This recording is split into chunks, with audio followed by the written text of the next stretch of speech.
लखनऊ में 69,000 शिक्षक भर्ती में आरक्षण की मांग को लेकर अभ्यर्थियों का विरोध देखने को मिला।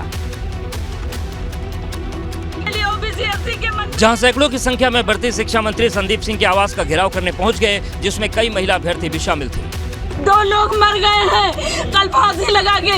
क्या चाहते हैं कि पूरे सब के सब मर जाए? सरकार मान ली है, गलत छपवा दिया जाता है और जबकि गलत हो रहा है आप लोगों के साथ। उधर भाजपा दफ्तर के बाहर भी अभ्यर्थियों ने धरना दिया और जोरदार नारेबाजी की।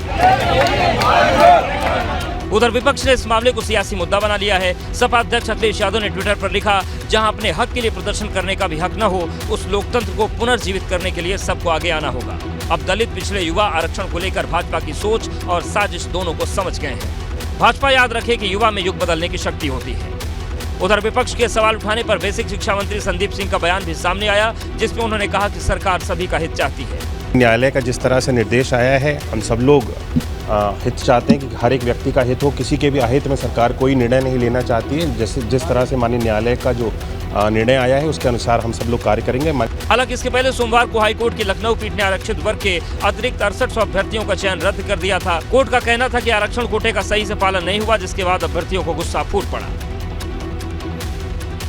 उमेश पाल शूटआउट केस में अब प्रवर्तन निदेशालय यानी ईडी की एंट्री होने जा रही है। शूटआउट में आरोपियों और फरार शूटर की गिरफ्तारी में नाकामी के बाद अब ईडी के जरिए अतीक अहमद पर शिकंजा कसने की तैयारी की जा रही है। अतीक अहमद के खिलाफ ईडी ने नवंबर 2021 से ही मनी लॉन्ड्रिंग का केस दर्ज कर रखा है। 2021 में अतीक अहमद की फूलपुर में 8 करोड़ रुपए की एक संपत्ति को अटैच किया गया था। अतीक की वो संपत्ति पत्नी शाइस्ता के नाम पर खरीदी गई थी, जिसकी कीमत 4.5 करोड़ रुपए थी। इसी के साथ शाइस्ता के खाते में 1.28 करोड़ रुपए और दूसरे परिजनों के खातों में जमा रकम को भी ईडी ने अटैच कर दिया था। ये सब ईडी के तत्कालीन संयुक्त निदेशक राजेश्वर सिंह के निर्देश पर हुआ था।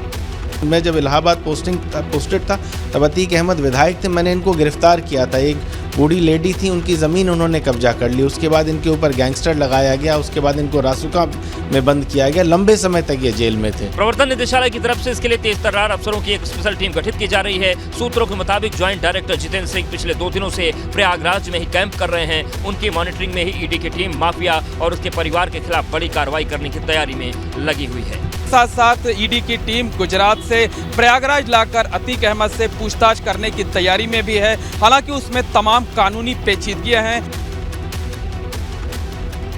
जेल में बंद माफिया अतीक अहमद को लेकर एसटीएफ की पड़ताल में बड़ा खुलासा हुआ है। जांच में सामने आया कि हत्याकांड के बाद अतीक ने कई बार एक नेता से संपर्क करने की कोशिश की है।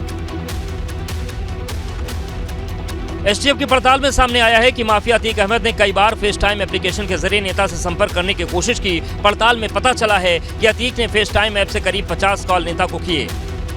फेस टाइम ऐप पर बात न होने पर अतीक ने नॉर्मल कॉल की। कॉल के दौरान अतीक ने कहा, आप मेरा फोन क्यों नहीं उठा रहे? हालांकि नेता ने अतीक की आवाज सुनते ही फोन काट दिया। इस मामले में एसटीएफ को प्रयागराज से जुड़े 3 नेताओं पर शक है। हालांकि अब तक ये साफ नहीं हुआ है कि ये नेता कौन है। सवाल है किस चीज का? कानून व्यवस्था का।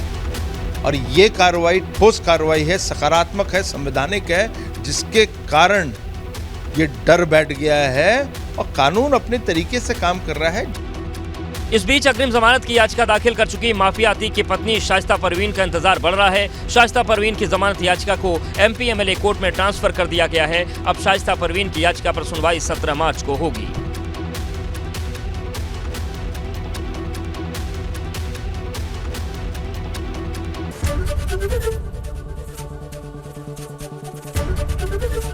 एबीपी गंगा, खबर आपकी, जुबान आपकी।